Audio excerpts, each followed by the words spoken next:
Avez-vous remarqué que les femmes de l'ancien temps avaient moins de difficultés avec leur belle famille que les filles d'aujourd'hui? Les femmes fortes, femmes battantes. Avez-vous remarqué que ce sont seulement les femmes, en tout cas de cette époque, qui ont des problèmes avec leur belle-mère et pas les hommes avec leur beau-père ou leur belle-mère?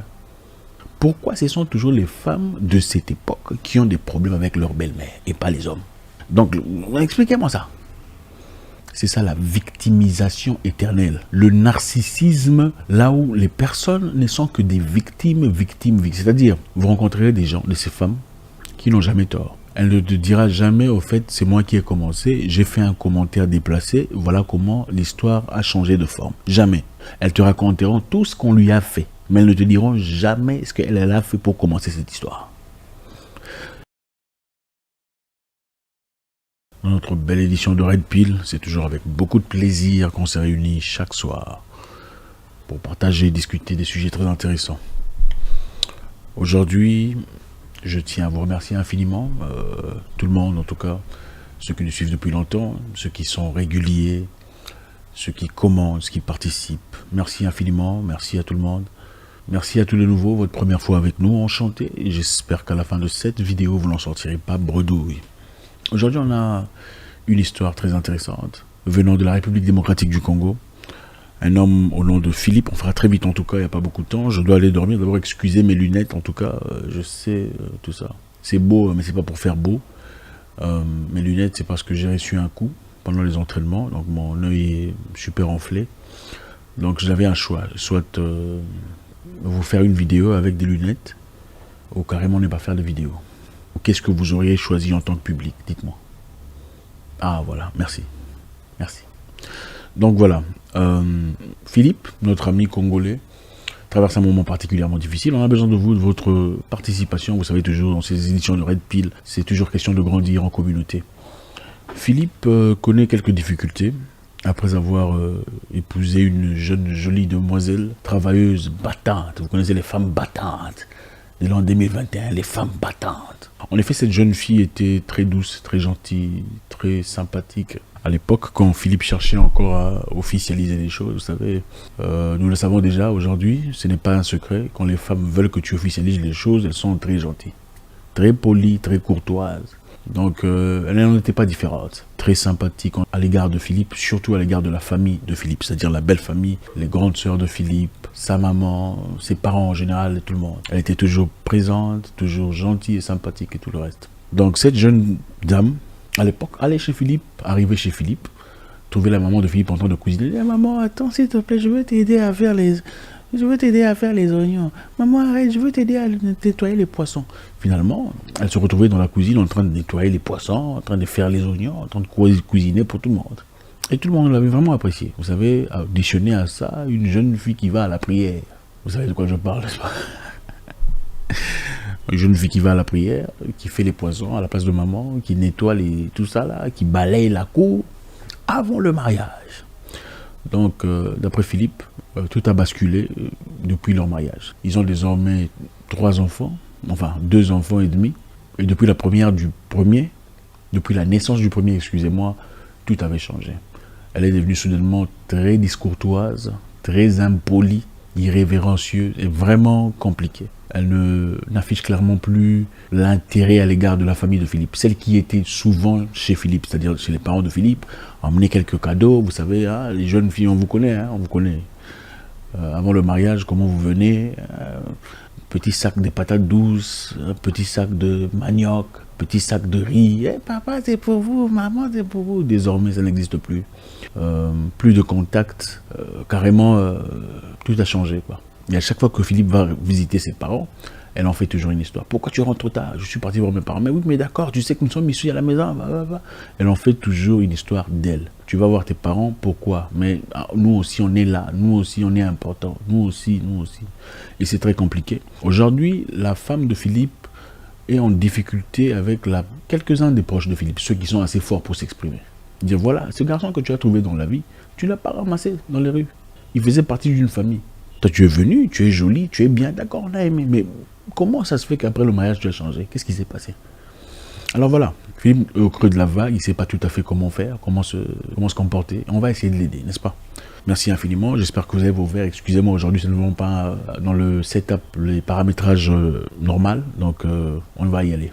Philippe, merci infiniment pour l'amour et la confiance que tu nous accordes dans notre communauté d'hommes. D'abord, on doit rappeler, ici c'est les hommes, il n'y a pas les femmes ici. Nous savons que vous venez quand même, mais ça c'est chez nous. C'est là où on fait des stratégies contre tout ce qui est contre la masculinité. Donc, cher Philippe, d'abord je vais commencer par dire, il y a des choses qu'on apprend à sa femme très tôt, telles que le respect de la famille. Le respect de la famille est crucial. Et pour qu'une femme s'appelle femme de quelqu'un, elle doit avoir un respect considérable pour la famille de son conjoint. Vous savez, en Afrique, on n'épouse pas seulement la femme. Quand on épouse la femme, on épouse la famille, toute la famille de la femme. La femme épouse l'homme, elle n'épouse pas seulement l'homme, elle épouse toute la famille de l'homme. Donc il ne faut pas venir essayer de nous occidentaliser avec cette mentalité moderne qui ne sert absolument à rien, avec un taux de 71%, 71% de divorce. Ça ne fonctionne pas. Ça ne fonctionne pas chez nous, il faut le comprendre. Les femmes noires doivent comprendre que la mentalité occidentale, machin, histoire là, hybride, ne fonctionne pas. Comme je vous l'ai dit dans le passé, je le dirai encore très vite, rapidement aujourd'hui. Il y a plusieurs sortes de noirs. Il y a les noirs qui sont nés en Afrique, qui ont gardé la mentalité africaine. Les noirs qui sont nés en Afrique, qui ont la mentalité occidentale. 2. Les noirs qui sont partis en Europe, qui ont gardé la mentalité africaine. 3. Les noirs qui sont en Europe, qui sont devenus des hybrides, ils sont complètement perdus là. Celles-là, il faut les laisser épouser des Danois et des anciens prêtres. Et les noirs qui sont nés en Europe, qui ont gardé quand même la mentalité africaine, c'est-à-dire la culture, le respect de la famille, la courtoisie, tout ça là, c'est beau à voir. D'abord, il faut savoir identifier quel genre de noir avec laquelle ou lequel vous faites face. Parce que le fait d'être simplement noir ne fait pas de vous des frères. Je comprends tout à fait. Beaucoup de noirs pensent que voilà, il faut épouser une noire. Si tu épouses une noire, tu sens... Non, toutes les noirs ne sont pas les mêmes. Il y a noir et il y a noir. Ce n'est pas la même chose. Il faut d'abord chercher une personne qui a la mentalité analogue à votre mentalité. Et principalement, peu importe votre calibrage de noir, une personne en tant qu'homme qui respecte votre famille est très important. Donc, premièrement, mettez les bases. Et ça, c'est valide avec n'importe quelle race. Ça, c'est valide avec n'importe quelle race. Mettez les bases. Tu ne peux pas parler ainsi de ma famille. En mon absence ou en ma présence. Non. Oh, genre, pourquoi ils viennent ici, ils ne signalent pas, j'étais même pas prêt. Non, on doit te signaler pourquoi. Ça, c'est l'Afrique, ma chère. Nous sommes des Noirs. Les Noirs, ils ne signalent pas. Non. Écoutez, ceux qui peuvent signaler sont les amis. Alors, est-ce que je peux venir? Oui. Les gens de la famille ne signalent pas chez les Noirs. Oui, excusez-moi, c'est une mentalité copiée. Oui, je comprends. C'est une mentalité copiée. Il doit appeler pour nous. Pourquoi mon frère doit appeler pour venir? Pourquoi? Pourquoi? Pourquoi? Il n'y a aucune raison. C'est aussi ça, la mentalité africaine, la Ubuntu, ou le Ubuntu, c'est-à-dire, bonjour mon frère, comment tu vas? Vous êtes bien rêvé. C'est ça chez nous. Tu as intérêt à t'élever. Ce n'est pas de notre faute si tu es sale jusqu'à 15 heures. Ce n'est pas la faute des hommes si tu ne sais pas prendre de soin. Enfin, nous on a vu en Afrique, les jeunes filles se réveillent tôt, elles prennent soin d'elles, elles se nettoient, elles sont prêtes. Ce n'est pas la faute de ton homme si tu es sale jusqu'à 16 heures. On doit appeler pour t'avertir pour que tu mettes des poudres et tout ça, repoudrage de visage. Il faut assumer, si tu as un visage calibré aux pneus de tracteur, mais il faut assumer ça. Bref. Ce qui est intéressant encore dans cette histoire est celle-ci. Avez-vous remarqué que ce sont seulement les femmes, en tout cas de cette époque, qui ont des problèmes avec leur belle-mère et pas les hommes avec leur beau-père ou leur belle-mère? Pourquoi ce sont toujours les femmes de cette époque qui ont des problèmes avec leur belle-mère et pas les hommes? Donc, expliquez-moi ça. C'est ça la victimisation éternelle. Le narcissisme moderne. C'est-à-dire, vous rencontrerez des gens, de ces femmes, qui n'ont jamais tort. Elle ne te dira jamais, au fait, c'est moi qui ai commencé, j'ai fait un commentaire déplacé, voilà comment l'histoire a changé de forme. Jamais. Elles te raconteront tout ce qu'on lui a fait. Mais elles ne te diront jamais ce qu'elle a fait pour commencer cette histoire. Je recommence. Elles te raconteront tout ce qu'on lui a fait de mal. Mais elles ne te diront jamais ce qu'elles ont fait pour en arriver là. Avec le temps, l'expérience, j'ai compris une chose. Quand une femme de cette époque vient te raconter l'histoire selon laquelle elle a été maltraitée, il faut l'écouter avec beaucoup d'attention. Oh, mon homme m'a fait ça, il m'a fait ça, hein, il m'a... tout ça. Il faut l'écouter avec beaucoup de compassion. Mais il faut aussi écouter l'autre version. Pourquoi? Parce que beaucoup mentent. Et si elles ne mentent pas, elles omettent de présenter des preuves et des sujets et des éléments essentiels qui les incriminent. Elles viennent toujours vous dire, on m'a fait ça, finalement je n'arrive pas à comprendre, comment il peut réagir comme ça? Mais attends, il a réagi comme ça parce que tu l'as incité à réagir comme ça. Les gens ne sont pas fous. Les gens deviennent méchants, c'est suite à quelque chose. Mais malheureusement, les hommes généralement reconnaissent, bon, je crois que j'ai fou, en tout cas c'était de ma faute là. Les femmes de notre époque malheureusement ne le reconnaissent pas. Deuxième chose, avez-vous remarqué que les femmes de l'ancien temps avaient moins de difficultés avec leur belle famille que les filles d'aujourd'hui? Les femmes fortes, femmes battantes. Cherchez une femme équilibrée. 2. Cherchez une femme venant d'une famille stable. Là où il y a le respect de papa, maman et les enfants. Famille stable, c'est aussi une famille, pas des familles où papa ne parle pas avec ses frères. Où papa et ses frères ont des problèmes, ils sont des ennemis. Il faut éviter ces histoires-là. Parce qu'elles vont emmener ces histoires-là dans votre famille. Oh, mon père ne parle pas à ses frères parce que ses frères ne vont pas à l'église. Il faut éviter ces genres de femmes. Moi, je vous promets. Vous trouvez une femme où son père ne parle pas à ses frères parce qu'ils ne vont pas à leur église. Il faut éviter ces genres de famille. Vous aurez des sérieux problèmes. Pourquoi? Parce qu'elles vont emmener cette mentalité chez vous à la maison. Ah, tes frères ne peuvent pas venir ici. Eh non. Pourquoi? Parce que, voilà, naturellement, quand on est extrémiste dans la tête, on pense que tout le monde est le diable, tout le monde est sorcier, mais on ne comprend pas qu'en réalité, c'est soi-même qui est le diable dans la situation. On dit priez pour vos ennemis, bénissez ceux qui vous maltraitent. Selon, en tout cas ceux de cette époque, ont transformé l'évangile selon laquelle tous ceux qui ne parlent pas votre langage, il faut les tuer, il faut les chasser, il faut les bombarder. Ça n'a aucun sens. Dieu est le Dieu de tout le monde. Il aime tout le monde, il bénit qui il veut. Dieu ne bénit pas nécessairement ceux qui prient. Il y a des gens qui ne prient pas mais qui sont bénis, qui réussissent. Il y a des gens qui ne prient pas mais qui ont des mariages stables. Dieu bénit qui il veut. Et vous pouvez être béni à travers une personne qui ne prie pas. Votre patron, il prie dans votre église. Ouais. Vous ne mangez pas l'argent venant de sa poche. Ah, mais quand ce sont des gens qui sont moins que vous sur le plan social, alors là, vous ne voulez pas de ces personnes. Donc, ces genres de personnes qui refusent des gens dans leur famille quand ils sont moins sur le plan social. Mais quand ils sont plus élevés, là, il n'y a pas de souci. Ils peuvent prier n'importe quoi, mais du moment qu'ils sont plus élevés sur le plan social, ils peuvent venir. Rentrons dans notre élément. Cher frère Philippe, établissez le respect. Faites voir à votre femme combien est l'importance de votre mère dans votre vie. Votre maman veut simplement, clairement, en tout cas souvent, à moins que, c'est vrai, il peut y arriver qu'on ait des belles-mères qui sont des sorcières, ça je le dis, mais elles sont très rares. Malheureusement aujourd'hui, comme ces femmes-là, qui sont toujours victimes des pervers narcissiques dans leur vie, elles sont curieusement aussi toujours victimes des mauvaises familles. C'est une forme qu'elles ont trouvée généralement pour essayer d'incriminer toutes les familles et s'abstenir de toute responsabilité de médiocrité. C'est ma belle famille qui est mauvaise. Ma belle famille, ils sont jaloux. Ils sont jaloux de toi, pourquoi? Quand tu es venu, tu t'es accueilli. Tu lavais les assiettes et tu faisais le foufou, je ne sais pas quoi. Tu disais, maman. Soudainement, ils sont devenus mauvais. Pourquoi avant, ils n'étaient pas mauvais? Si on ne voulait pas de toi, il fallait te rejeter depuis longtemps. Ce n'est pas aujourd'hui que ça va commencer.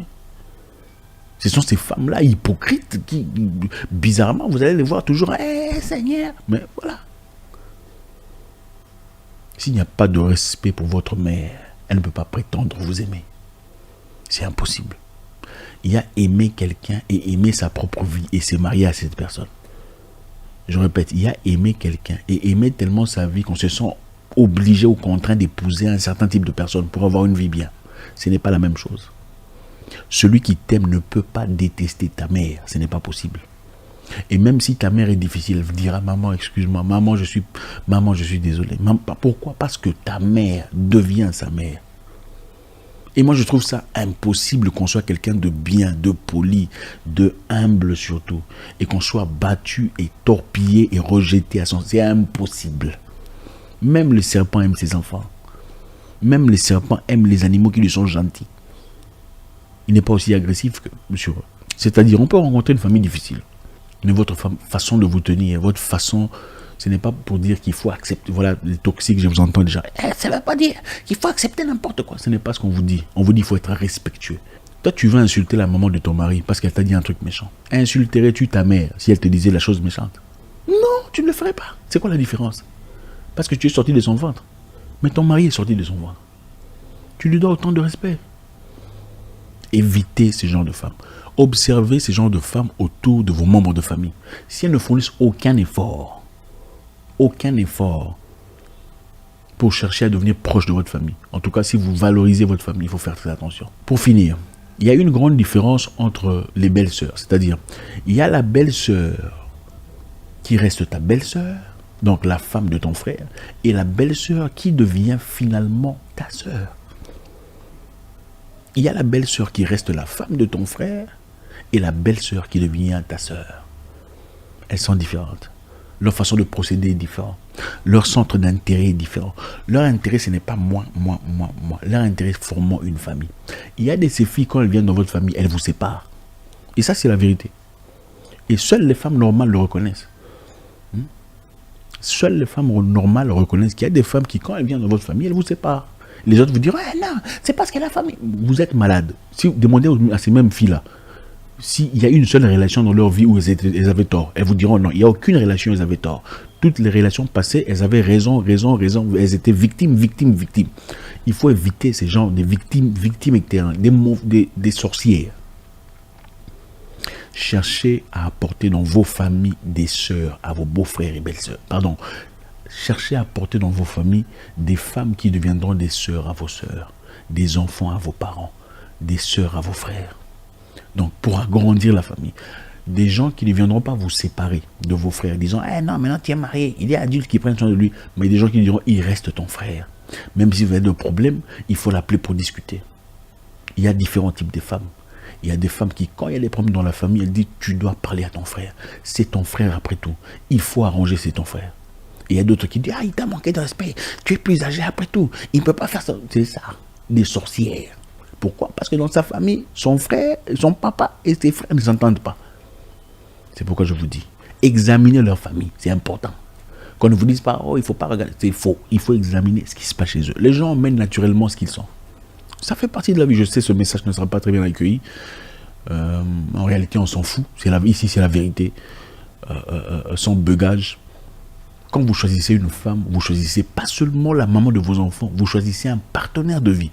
Une personne qui participera à la construction de la structure pyramidale de votre avenir, qui inclura évidemment vos parents s'ils sont toujours vivants. Et vous ne voulez pas d'une personne à côté de vous qui est égoïste, égocentriste, nombriliste, qui ne voit que ses intérêts et ses avantages.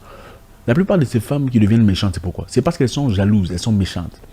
C'est-à-dire, quand elles se marient à l'homme, elles s'attendent à ce que l'homme devienne exclusivement leur appartenance, leur objet. Donc que toute son attention se détourne de ses parents, ses soeurs, tout ça, qui te donnent seulement à toi l'attention. Donc même si l'homme là, c'était l'unité de mesure, c'était la personne qui soutenait la famille sur le plan financier, désormais depuis qu'il est marié, il ne le fasse plus. Non, maintenant c'est toi. Donc toi tu viens de votre famille là-bas, loin, personne ne te connaît. Tu es venu après 32 ans ou 37 ans, qu'on abandonne tout le monde qui a participé à la croissance de ce garçon, tout le monde qui a contribué à son développement, et qu'on prenne soin de toi. Maintenant qu'est-ce que toi tu donnes en retour? Qu'est-ce que tu donnes en retour qu'on ne peut pas avoir ailleurs? Il faut respecter les gens. Quand les gens prennent leurs enfants, on les voit dans les bonnes écoles, on les apprend à tout ça, ils deviennent des hommes. Il faut respecter les gens qui ont fait ça. Il faut savoir équilibrer. Si c'est vraiment il restera votre mari pour le reste de votre vie. Accordez-lui la chance de quand même entretenir une bonne relation avec sa belle famille. Il y a des familles ici que j'ai vues, des familles grecques surtout, ils sont toujours ensemble. Ils sont à 8, mais ils sont toujours ensemble. Chaque fin du mois, ils vont tous se réunir dans la maison de leur maman, comment vous appelez ça?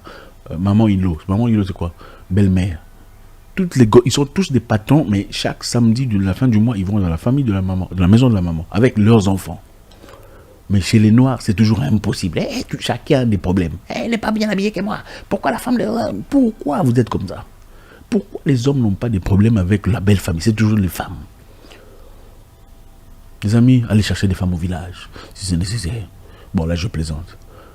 Mais cherchez une bonne femme, une personne qui vous démontre clairement l'amour du prochain. Et au lieu de jouir de votre amour, vous serez toujours en train de résoudre des problèmes chaque jour de votre vie. Avec votre belle famille, ça sera compliqué. Bon, merci infiniment les amis, j'espère que ça va. Bon courage Philippe, rétablir le respect, la famille est importante. La vérité est celle-ci. Si tu meurs et qu'elle est encore jeune, elle va se remarier.